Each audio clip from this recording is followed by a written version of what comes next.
नमस्कार दोस्तों, स्वागत है आप सभी का आपके अपने यूट्यूब चैनल शोभित एकेडमी में।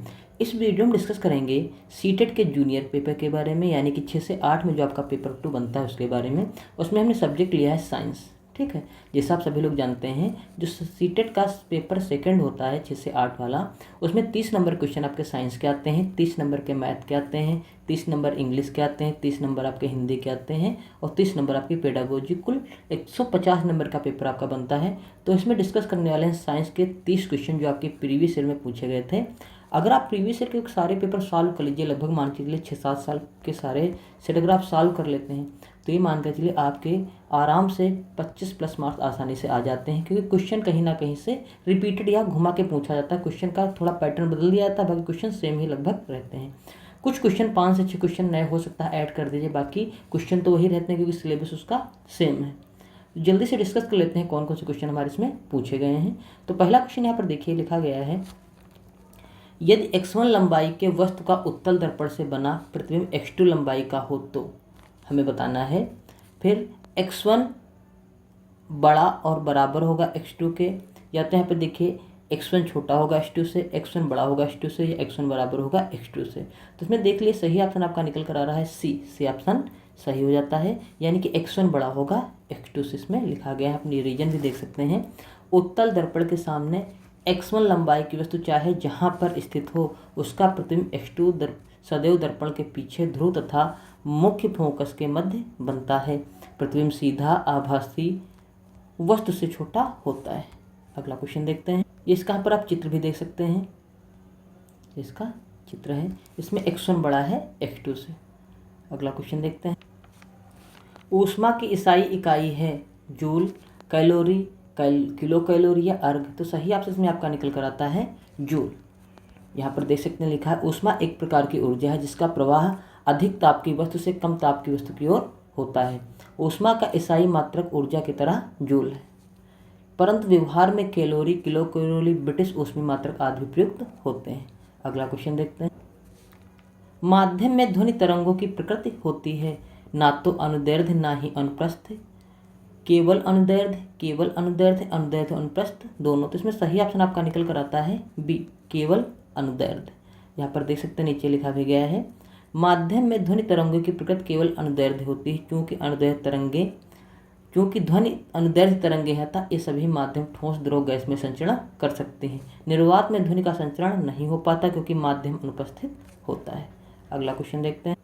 एक एंगस्ट्रॉन का मान होता है, तो इसमें सही ऑप्शन आपका निकल कर आता है ए, यानी कि 10 की पावर -3। इसमें सही ऑप्शन आपका निकल कर आता है 10 की पावर -4 माइक्रोन। यहाँ पर देख सकते हैं,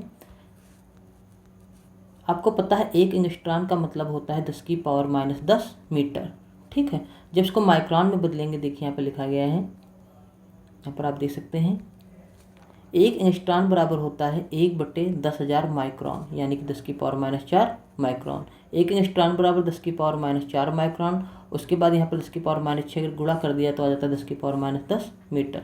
तो इसमें सही ऑप्शन जो आपका निकल कर आता हो जाता है सी, 10 की पावर -4 माइक्रोन।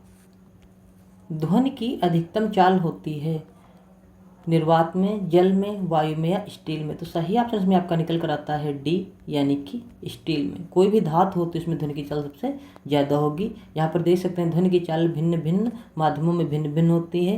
कोई माध्यम जितना प्रत्यास्थ होगा ध्वनि की चाल उसमें उतनी ही अधिक होगी। अतः इस्पात में ध्वनि की चाल 25 डिग्री सेंटीग्रेड पर सबसे अधिक 5960 मीटर पर सेकेंड होती है। अगला क्वेश्चन देखते हैं। निम्नलिखित में से कौन जलीय ब्रायोफाइट है? तो इसमें सही ऑप्शन आपका निकल कर आता है डी, यानी कि रिक्सिया फ्लूटेंस। रिक्सिया फ्लूटेंस जो आपका जलीय ब्रायोफाइट है। अगला क्वेश्चन देखते हैं। निम्न में से कौन पूर्ण स्तंभ परजीवी है? विस्कम, अमरबेल, रेफ्लिसिया, चंदन। तो इसमें सही ऑप्शन आपका निकल कर आता है बी, यानी कि अमरबेल। अगला क्वेश्चन देखते हैं। अगला क्वेश्चन में दिया गया पौधों में होने वाली घटनाओं का मिलान कीजिए। इधर दिया है जल अवशोषण, खनिज अवशोषण, जल परिवहन, और इधर दिया है नीचे सबसे खनिज परिवहन। इधर दिया है जाइलम, फ्लोएम, मूल रोम, उसका नीचे दिया गया है एपीब्लेमा। तो अगर इसका मिलान किया जाए, सबसे पहले जल अवशोषण का मिलान आपका हो जाएगा मूल रोम से, इसका संबंध हो जाएगा नंबर 3 से। उसके बाद अगर देखा जाए खनिज अवशोषण, तो खनिज अवशोषण से जो आपका संबंध है वो हो जाएगा नंबर 4 से। ठीक है, यानी कि एपीब्लेमा से, जो ए का कनेक्शन आपका है एपीब्लेमा से हो जाएगा। तो ये इसका 3 नंबर से था और इसका हो जाएगा आपका बी वाले का 4 नंबर से। उसका क्या बता, जल परिवहन, जल परिवहन का संबंध हो जाता है आपका जाइलम से, यानी कि नंबर 1 से इसका संबंध हो जाता है। और फिर आपका बचा डी खनिज परिवहन, इसका संबंध होता है आपका फ्लोएम से। तो इस प्रकार अगर आप देखेंगे तो पहले में तीसरा, दूसरे में चौथा और सी में आपका पहला और डी में दूसरा, इस प्रकार आपका ऑप्शन सही होना चाहिए। तो नीचे जब आएंगे तो यहाँ पर देखेंगे कौन सा ऑप्शन में सही आपको लग रहा है, बी ऑप्शन सही हो जाएगा। ए का संबंध 3 से, बी का 4 से, सी का पहले से, डी का चौथे से। अगला क्वेश्चन देखते हैं, स्थानिक जातियाँ क्या हैं? तो इसमें सही ऑप्शन आपका निकल कर आता है बी, यानी कि वे पौधे और जंतु जो केवल एक विशिष्ट भौगोलिक क्षेत्र में पाए जाते हैं उन्हें स्थानिक जातियाँ कहा जाता है। अगला क्वेश्चन देखते हैं, पौधों में मादा जननांग के भागों में व्यवस्थित क्रम है।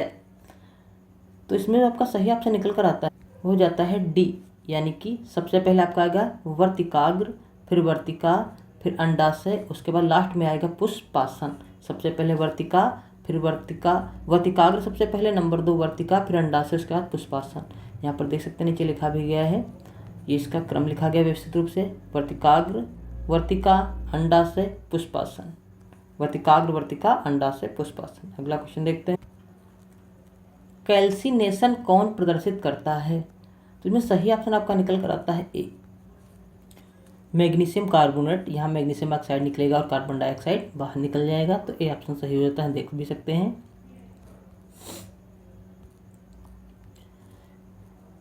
गर्म करके धातु कार्बोनेट या धातु हाइड्रोक्साइड को धातु ऑक्साइड में बदलना कैल्सिनेशन या निस्तापन कहलाता है। धातुओं में निष्कर्षण में ऑक्साइड, हाइड्रोक्साइड, कार्बोनेट अयस्कों का निस्तापन किया जाता है।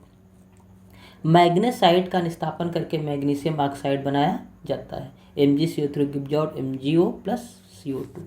अगला क्वेश्चन देखते हैं, कौन सी रंगहीन गैस लेड एसीटेट पेपर को काला कर देती है? तो इसमें सही ऑप्शन आपका निकल कर आता है सी, यानी कि H2S। H2S जो गैस होती है रंगहीन होती है और लेड एसीटेट पेपर को काला कर देती है। यहाँ देख सकते हैं नीचे लिखा भी गया है, हाइड्रोजन सल्फाइड एक रंगहीन गैस है, यह गैस लेड एसीटेट पेपर को काला कर देती है। यहाँ पर देखिए लेड एसीटेट का सूत्र लिखा है, हाइड्रोजन गैस ने इससे क्रिया की है और यहाँ पर लेड सल्फाइड बन गया है, यहाँ पर एसिटिक अम्ल बन गया है, जो कि यहाँ पर लेड सल्फाइड जो होता है काला अवक्षेप देता है। अगला क्वेश्चन देखते हैं, निम्न यौगिकों पर विचार कीजिए, BF3, IF, CO2 और PCl3। उसका बताना है इन यौगिकों में कौन इलेक्ट्रॉन स्नेही हैं। तो इसमें इलेक्ट्रॉन स्नेही कौन से हो जाएंगे आपके, पहला, दूसरा, तीसरा और चौथा, सारे इलेक्ट्रॉन स्नेही हैं। तो सही ऑप्शन में आपका ए हो जाता है। अगला क्वेश्चन देखते हैं, निम्न में से कौन सा नाभिक स्नेही यौगज अपक्रिया के लिए सबसे अधिक क्रियाशील है? तो इसमें सही ऑप्शन आपका निकल कर आता है ए, आप देख भी सकते हैं, वह यौगिक अपक्रिया जिसमें कार्बनिक अणु के कार्बन ऑक्सीजन युग्म बंध पर नाभिक स्नेही अपक्रमक का योग होता है, नाभिक स्नेही अपक्रिया कहलाती है। यहाँ पर देख सकते हैं नाभिक अपक्रिया, इस नाभिक स्नेही अपक्रिया दिया भी गया है। नाभिक स्नेही यौगिक अपक्रिया के लिए सबसे अधिक क्रियाशील है। अगला क्वेश्चन देखते हैं, आवर्त सारणी के एक वर्ग में ऊपर से नीचे की ओर आने पर क्या होता है, हमें इसमें बताना है। तो इसमें देखिए 3 ऑप्शन दिए गए हैं, विद्युत ऋणात्मकता के मान में कमी आती है, परमाणु त्रिज्या में वृद्धि होती है, उसका दिया है आयनन एंथैल्पी के मान में कमी आती है।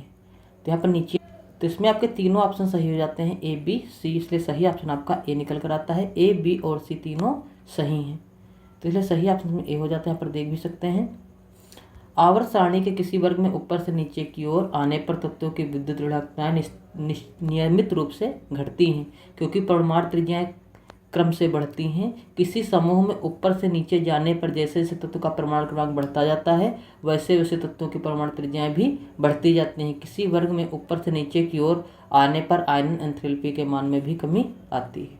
अगला क्वेश्चन देखते हैं, निम्नलिखित में से कौन सा वैद्युत चुंबकीय तरंग नहीं है, अवरक्त, किरणें, सूक्ष्म तरंग, परासर्व।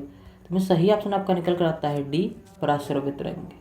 अगला क्वेश्चन देखते हैं, पृथ्वी के चुंबकीय भूमध्य रेखा पर नति कोण का मान होता है। तो इसमें सही ऑप्शन आपका निकल कर आता है बी, 0 अंश। यहाँ पर देख भी सकते हैं लिखा गया है। किसी स्थान पर पृथ्वी का चुंबकीय क्षेत्र क्षैतिज तल के साथ जितना कोण बनाता है उसे उस स्थान पर नति कोण या नमन कोण कहते हैं। पृथ्वी के भौगोलिक ध्रुवों पर नमन कोण का मान 90 अंश व भूमध्य रेखा पर 0 अंश होता है। अगला क्वेश्चन देखते हैं। डेसिबल है तो इसमें सही ऑप्शन आपका निकल कर आता है डी, ध्वनि स्तर की एक माप। अगला क्वेश्चन देखते हैं। किरचॉफ धारा के नियम किसके संरक्षण पर आधारित है? इनमें से कोई नहीं, संवेग, द्रव्यमान, आवेश। तो सही ऑप्शन में आपका निकल कर आता है डी, आवेश। यहाँ पर नीचे देख भी सकते हैं। इस नियम के अनुसार किसी परपथ की ओर आने वाली धाराओं का उस परपथ से दूर जाने वाली धाराओं के योग के बराबर होता है। देखिए, कुछ धाराएं संधि की ओर आ रही हैं, इसकी तरफ आ रही, कुछ बाहर जा रही हैं। जो आ रही हैं उनका योग, जो जा रही हैं उनका योग बराबर होना चाहिए। इसलिए जो किरचॉफ का पहला नियम उसे कहा जाता है आवेश संरक्षण का भी नियम। अगला क्वेश्चन देखते हैं। एम द्रव्यमान के एक कण की गतिज ऊर्जा ई है, इसका संवेग होगा। तो इसमें सही ऑप्शन आपका निकल कर आता है ए, √2 mE। यहाँ नीचे देख भी सकते हैं लिखा गया है। यहाँ पर गतिज ऊर्जा होती है 1/2 हाफ mv², और संवेग आपका होता है P = m × v। ठीक है, तो E = 1/2 mv² होता है। तो यहाँ से अगर v² निकालें तो v² हो जाएगा यहाँ से 2E/m। उसका देखिए यहाँ पर मान रख दिया गया है। अगर v निकाला जाए तो v बराबर हो जाएगा √2E/m यहाँ पर। उसका देखिए v का मान समीकरण 2 में रख दिया गया है। तो इस प्रकार यहाँ पर देख सकते हैं इस तरीके से आ जाएगा। तो हल होकर जब हल कर लेंगे तो आ जाएगा √2m। अयस्क कॉपर सल्फाइड का सांद्रण किया जाता है। तो इसमें सही ऑप्शन आपका निकल कर आता है सी, फ्लेन उत्प्लवन विधि द्वारा। ठीक है, यहाँ नीचे देख भी सकते हैं लिखा गया है। अयस्क पायराइड CuFH2 कॉपर का मुख्य अयस्क है। इस अयस्क का सांद्रण फ्लेन उत्प्लवन विधि द्वारा किया जाता है। अगला क्वेश्चन देखते हैं। ये यहाँ पर देख सकते हैं फ्लेन उत्प्लवन विधि है। इसमें जो अशुद्धियाँ हैं वो देखिए नीचे बैठ गई हैं और यहाँ से वायु प्रवाहित की जा रही है। अगला क्वेश्चन देखते हैं। 3 अंश कार्बन की संख्या है, तो इसमें सही ऑप्शन आपका निकल कर आता है बी, यानी कि 1। अगला क्वेश्चन देखते हैं। निम्नलिखित यौगिक का IUPAC नाम क्या होगा? देखिए हमें दिया गया है यौगिक, इसका IUPAC नाम हमसे पूछा गया है। तो इसमें सही ऑप्शन आपका निकल कर आएगा डी, यानी कि 2-मेथॉक्सीप्रोपेन इसका IUPAC नाम होगा। अगला क्वेश्चन देखते हैं। यहाँ पर देख सकते हैं इसका IUPAC नाम लिखा गया है 2-मेथॉक्सीप्रोपेन। अगला क्वेश्चन देखते हैं। कार्बन के बाद श्रृंखलन हेतु बंध ऊर्जा है, तो इसमें सही ऑप्शन आपका निकल कर आता है डी, यानी कि सिलिकॉन। Next question. पदार्थ X NX मोल को पदार्थ Y के NY मोल में घोला गया है। अब हमें इसमें ऑप्शन दिए गए हैं। पदार्थ X तथा पदार्थ Y के मोल अंशों का योगफल 1 होता है। दूसरा दिया गया ऑप्शन, X का मोल अंश बराबर हो जाएगा X के मोलों की संख्या बटे विलेन में मोलों की संख्या। C दिया है Y = NY/NX + NY, जहाँ Y बराबर दिया है Y के मोल NY/NX/NY। उसके बाद देखिए, तो यहाँ पर अगर देखें तो तीनों ऑप्शन सही आपके हो जाते हैं, ए भी, बी भी, और नीचे जो आपका आया है ये सी भी। ये तीनों ऑप्शन आपके सही हो जाते हैं, ए बी सी। उसका डी ऑप्शन आपका यहाँ पर जो होता है ये गलत हो जाता है, यानी कि 3 सही आपके हैं, ए बी और सी। तो सही ऑप्शन में आपका देखिए ए हो जाएगा, क्योंकि ए बी सी 3 इसमें सही हो जाते हैं। अगला क्वेश्चन देखते हैं। निम्नलिखित में से कौन सा विटामिन हार्मोन की तरह कार्य करता है? तो सही ऑप्शन में आपका निकल कर आता है डी, विटामिन डी। अगला क्वेश्चन देखते हैं। 5 जगत वर्गीकरण विधि के अनुसार बैक्टीरिया और नील हरी शैवाल को सम्मिलित किया गया है, तो इसमें सही ऑप्शन आपका निकल कर आता है डी, मोनेरामे। अगला क्वेश्चन देखते हैं।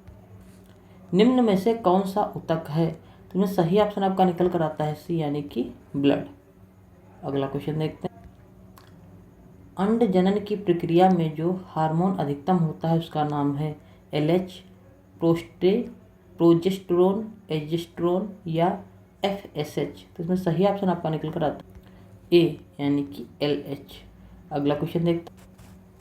अंड जनन की प्रक्रिया में जो हार्मोन अधिकतम होता है उसका नाम LH ल्यूटिनाइजिंग हार्मोन है। महिलाओं में यह हार्मोन ल्यूटियोट्रोपिन कहलाता है। महिलाओं में एस्ट्रोजन के साथ मिलकर अंडाशय को अंडाणु मुक्त करने के लिए, कार्प्स ल्यूटेट के निर्माण के लिए तथा गर्भाशय को निश्चित अंडा को ग्रहण के लिए तैयार करने हेतु प्रेरित करता है। पुरुषों में वृषणों के विकास तथा टेस्टोस्टेरॉन के स्रावण को प्रेरित करता है। अगला क्वेश्चन देखते हैं।